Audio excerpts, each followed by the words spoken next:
तो चलिए आज की वीडियो को हम स्टार्ट करते हैं। ज़्यादा समय न लेकर प्रथम विश्व युद्ध को आसान भाषा में समझाने की कोशिश करेंगे और आप इस वीडियो पर एंड तक बने रहिए।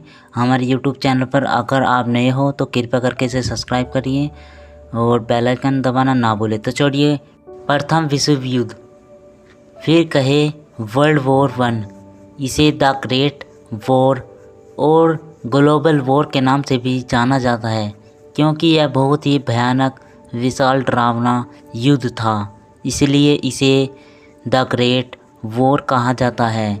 इस युद्ध में सभी वॉर्स को ख़त्म कर दिया था, इसलिए इसे the war to end all wars कहा जाता है। इसे ग्लोबल वॉर इसलिए कहा जाता है क्योंकि इसमें पूरी दुनिया शामिल थी। प्रथम विश्व युद्ध 28 जुलाई 1914 से लेकर 11 नवंबर 1918 को हुआ था।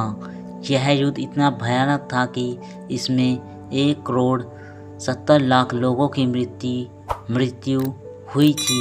संख्या और भी ज़्यादा हो सकती है, लेकिन अधिकाधिक पुष्टि यही है। प्रथम विश्व युद्ध में दुनिया 2 हिस्सों में बंट चुकी थी। एक थी एलायंस पावर, जिसे मित्र राष्ट्र कहा जाता था। दूसरा था सेंट्रल पावर, जिसे दूरी राष्ट्र कहा जाता था। मित्र राष्ट्र में Russia, France, America, Japan, Italy, Serbia, Britain के अंतर्गत भारत भी आएगा। वहीं दूसरी तरफ दूरी राष्ट्र में Austro Hungary, empire, Germany, Ottoman साम्राज्य यानी टर्की, संभवतः सभी मुस्लिम देश, बुल्गारिया इत्यादि शामिल थे। अमेरिका पहले इस युद्ध में शामिल नहीं था। इस युद्ध में अमेरिका जब जाके शामिल हुआ जब जर्मनी ने लूसिताना नामक जहाज़ को डुबो दिया था, जिसमें 1153 लोग बैठे थे और इसमें 128 लोग अमेरिकन के थे, जो सभी लोग मारे गए थे। और बस इसी तरह अमेरिका भी इस युद्ध में कूद पड़ा। ऑस्ट्रिया के एक थे प्रिंस, जो कि वहाँ के फ्यूचर के राजा बनने वाले थे, जिनका नाम आर्कड्यूक फ्रांज फर्डिनेंड, जो कि वे ओस्निया में अपनी पत्नी के साथ घूमने गए थे, जो कि साइबेरिया का एक इलाका था। यह समय जून का था और 1914 में इन पे यहीं पर गोली प्रिंसेस आदमी ने हमला किया और इनकी हत्या कर दी गई।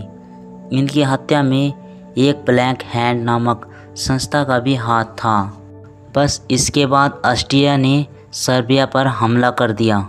तो चलिए हम आपको मैप की ओर लेकर चलते हैं और ये ऑस्ट्रिया हंगरी था। यहाँ पर सर्बिया के जो ऑस्ट्रिया से सर्बिया में फर्डिनेंड प्रिंस घूमने गए थे और यहीं पर इनकी सर्बिया में हत्या कर दी गई।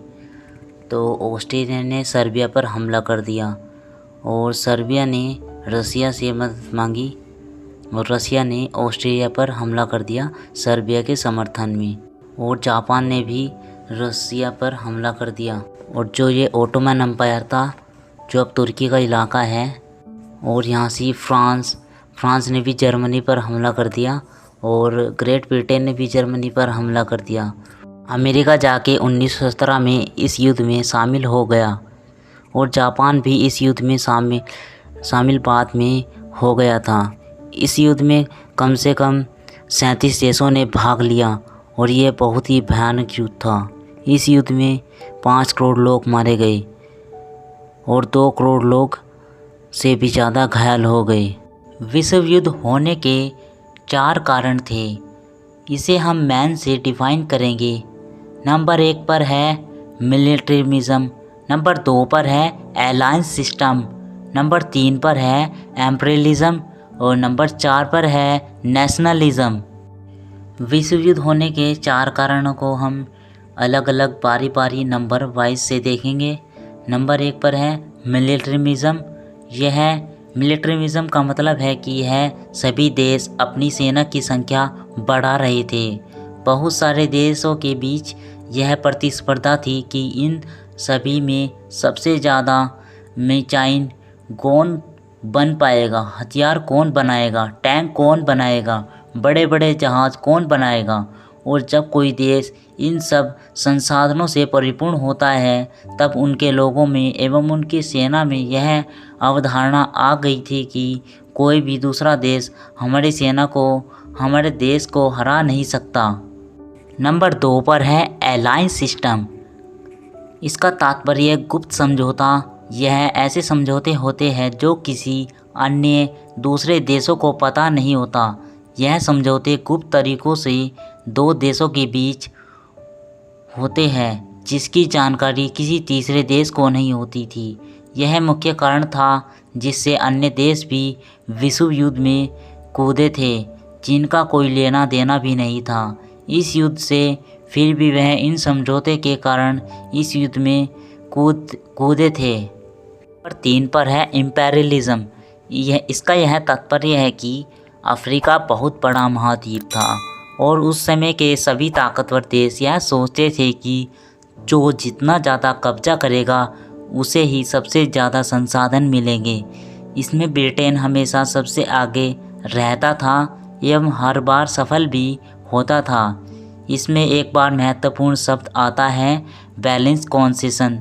इसका मतलब यह है कि अंग्रेज़ सोचते थे कि भारत में भी एम्पेरियलिज्म हो जाएगा और कहीं देश लड़ेंगे भारत को टूटने के लिए।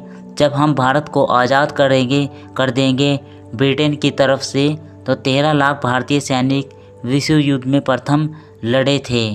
नंबर 4 पर है नेशनलिज्म।